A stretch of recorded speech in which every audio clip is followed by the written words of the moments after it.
நல்ல சமாரியன் இயேசு என்னை தேடி வந்தாரே. நல்ல சமாரியன் இயேசு என்னை தேடி வந்தாரே.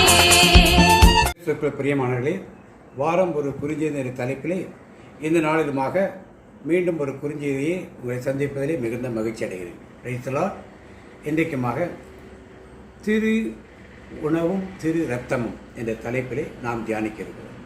ஆண்டவராகிய இயேசு கிறிஸ்து இறப்பதற்கு முந்தைய நாள் இரவு அப்போஸ்தலரோடு பாஸ்கா திருவிழாவை கொண்டாடும் பொழுது அவர் சொன்ன வார்த்தைகளை மத்தேயு நற்செய்தி 26 வாசிக்க கேட்போம். அவர்கள் உணவருந்திக் கொண்டிருந்த பொழுது இயேசு அப்பத்தை எடுத்து கடவுளை போற்றி அதை பெற்று சீடருக்கு கொடுத்து, இதை பெற்று உண்ணுங்கள், இது எனது உடல் என்றார்.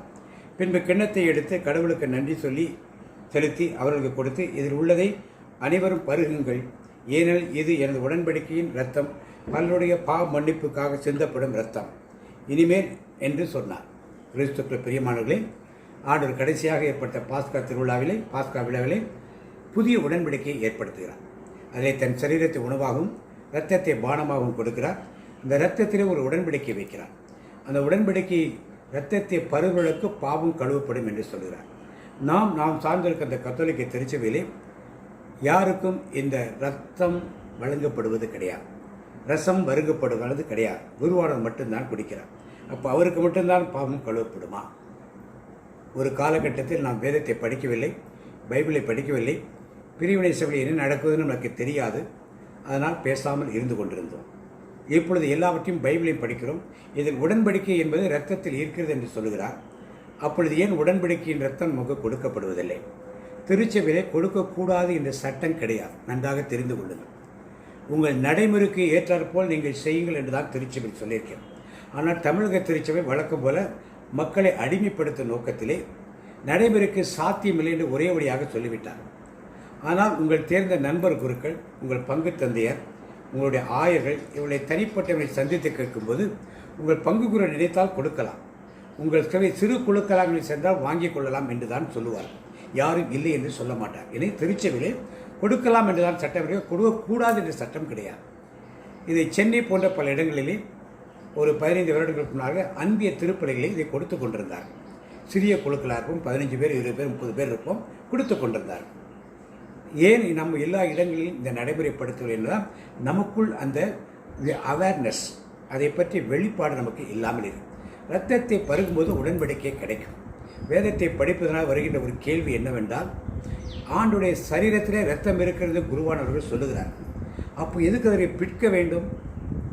அவரை பலியாக கொடுக்கிறோம் என்று சொல்றார். ஒரு பலி கொடுத்த பிறகு இரத்தம் உடம்புல எப்படி இருக்கும்? இதை கேள்வி கேட்டால் நீ பெந்தகோஸ்து ஆளு, நீ பிரிவினை சபை ஆளு அப்படின்னு சொல்லுவாங்க.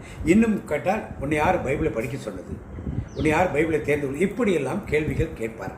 இதற்கு பயந்து கொண்டு மக்கள் கேட்பது கிடையாது. இன்றைக்கு பிரிவினை சபைகள் எல்லாவற்றிலும் மாதத்தில் 1 முறை 2 முறையாவது அப்பமும் ரசமும் கொடுக்கிறார். அங்கேயும் கூட்டம் வருகிறது. 100 பேர், 200 பேர், 300 பேர் வராங்க. அவர்களுக்கெல்லாம் கொடுக்கக்கூடிய ஒரு சாத்தியக்கூறு கத்தோலிக்க திருச்சபையில் ஏன் இல்லை? ஏன் கத்தோலிக்க கிறிஸ்தவருடைய டிசிப்ளின் இல்லாமல் ஆலயத்துக்கு வருகிறார்களா, இல்லை ரொம்ப பெரிய கூட்டமாக வந்து விடுகிறார்களா? இதை நாம் சற்று யோசித்து நம்மை சார்ந்த பங்கு தந்தையர்கள், உதவி பங்கு தந்தையர்கள், உங்கள் நண்பர் குருக்கள், ஒரு உறவினர் கூட இதை கேளுங்கள். ஆண்டவர் கொடுத்த அந்த உடன்படிக்கை அதில் தான் இருக்கிறது. அந்த உடன்படிக்கையை நிறைவேற்ற யாரும் தடை செய்ய முடியாது. திருச்சபை தடை செய்யவில்லை. நம்மை ஆளுகை செய்கிற அதிகாரிகள் இதை தடை செய்கிறார்கள் உணர்ந்து அது போய் அவங்கள்ட்ட போய் சண்டை போட தேவை. சாதுரியமாக பேசி அதை நாம் பெற்றுக்கொள்ள ஆவணம் செய்யுங்கள். இதை பார்த்து கொண்டிருக்கும் ஒவ்வொருவரும், இதை கேட்டுக்கொண்டிருக்கும் ஒவ்வொருவரும், உங்களுக்கு தெரிந்த தந்தையர்கள், அருள் தந்தையர்கள், இவருடைய கேளுங்கள். கேட்டு நீங்கள் இதை செய்து அதை பருகி பாருங்கள். அந்த உடன்படிக்கையை பருகி பாருங்கள்.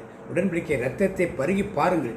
உங்களுக்குள் எப்படிப்பட்ட மாற்றங்கள் ஏற்படுகிறது என்று பாருங்கள். நமக்கென்று கொடுக்கப்பட்ட ஒரு பெரிய வரப்பிரசாதத்தை நாம் ஏன் இழக்க வேண்டும்?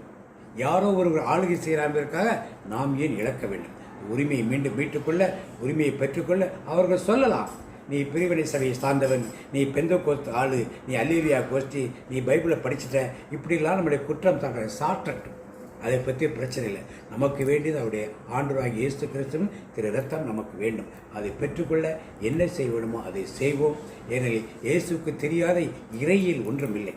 கேட்டால் குருக்கள் கேட்டால் இறையிலின்படி சரீரத்தில் ரத்தம் இருக்குது என்று சொல்வார்கள். அப்போ இயேசுக்கு தெரியாதா அது? ஸோ இயேசுக்கு தெரியாதா? இயேசுக்கு தெரியாது இவர்களுக்கு தெரிந்து விட்டதா? இப்படியெல்லாம் நாம் கேள்வி கேட்கலாம். ஆனால் நீங்கள் கேட்க வேண்டாம். இதை அறிந்து வைத்து இதன்படி நடப்பதற்கு சாதுரியமாக நடந்து நாம் சாதித்துக் கொள்வோம்.